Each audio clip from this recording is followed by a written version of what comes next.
वर्तमान स्थितियों में या सर्कमस्टांसेस में आप देखें तो योग के अलावा मैं किसी दूसरे मार्ग को इतना कारगर नहीं मानता, क्योंकि योग अपने आप में पूर्ण स्वास्थ्य देता है। पहले नंबर पर जब आप योग करते हैं तो आपको शारीरिक स्वास्थ्य मिलता है, ठीक है। दूसरे नंबर पर जब आप प्राणायाम का अभ्यास करते हैं तो आपको मानसिक स्वास्थ्य मिलता है। तीसरे नंबर पर जब आप नियमित रूप से साधना करते हैं तो आपकी सोच सकारात्मक बनती है। आप दूसरों के लिए भी जीना सीख जाते हैं। समाज में दूसरों के लिए जो जीना सीख जाता है वो सामाजिक स्वास्थ्य कहलाता है कि आपने पूरे समाज को भी स्वस्थ बनाया। तीसरा, आपके संस्कार, जब आप सेवा करते हैं, दूसरों के लिए भी जीते हैं, मन ठीक हो गया, शरीर ठीक हो गया, तो आपके भीतर के संस्कार कटने लगते हैं। आपका चित्त शुद्ध होने लगता है, आपका चित्त निर्मल होने लगता है। आपका अंतःकरण शुद्ध होने पर आप उस ईश्वर से, अपने स्वरूप से साक्षात होने की क्षमता में आ जाते हैं, जिससे कहते हैं कि आपका आध्यात्मिक विकास शुरू हो जाता है, आध्यात्मिक स्वास्थ्य। और जिस व्यक्ति के पास ये चार स्वास्थ्य होंगे, शारीरिक, मानसिक, सामाजिक और आध्यात्मिक, उसे पूर्ण स्वस्थ व्यक्ति कहेंगे।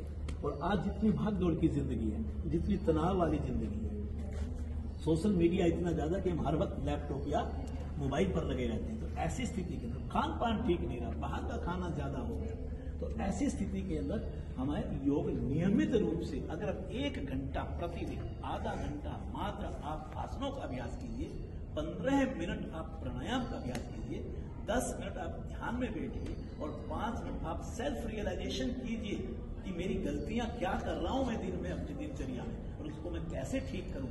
ऐसा करते हुए अगर मैं प्रकृति के नजदीक जाने का प्रयास करूंगा तो जीवन के दुखों का निवारण करते हुए सुखी और स्वस्थ और शांति प्रिय जीवन जीने में सफल होगा।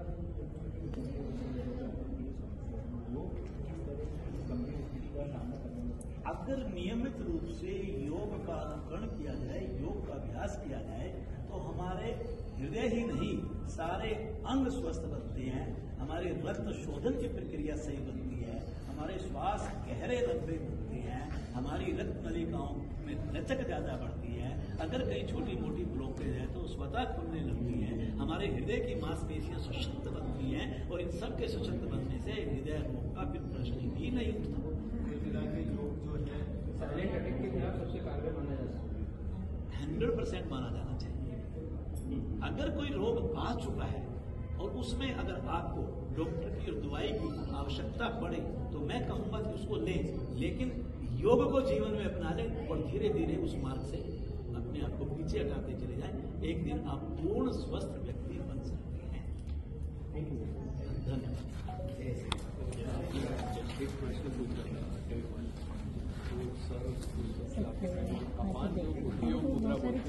हार्ट अटैक वाला बंदा, मेरी हड्डी ये चला जा रही है, सकुशल, हमने अगर ये है उसकी मुद्रा आपने लगा, दर्द होता है, बहुत दर्द, इसका इतना प्रभाव है, बताइए चैलेंज वाली बात है।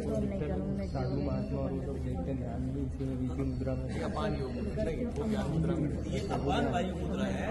इसमें हम क्या करते हैं, पहली उंगली को मोड़ करके अंगूठे की जड़, ये देखिएगा,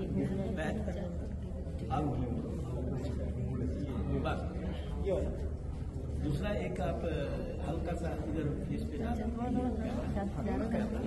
हमारे शिव कुमार गुप्ता जी हैं, जिनको कि हमने यहाँ पर बनाया अपना, ये मुखिया है हमारे यहाँ इंदौर, और सेवाओं बहुत दिल से सेवाएं दे रहे हैं। अगर इंदौर के जो भी नागरिक हैं इंदौर के, अगर वो योग से जुड़ना चाहते हैं तो सीधा शिव कुमार गुप्ता जी से संपर्क कर सकते हैं। धन्यवाद।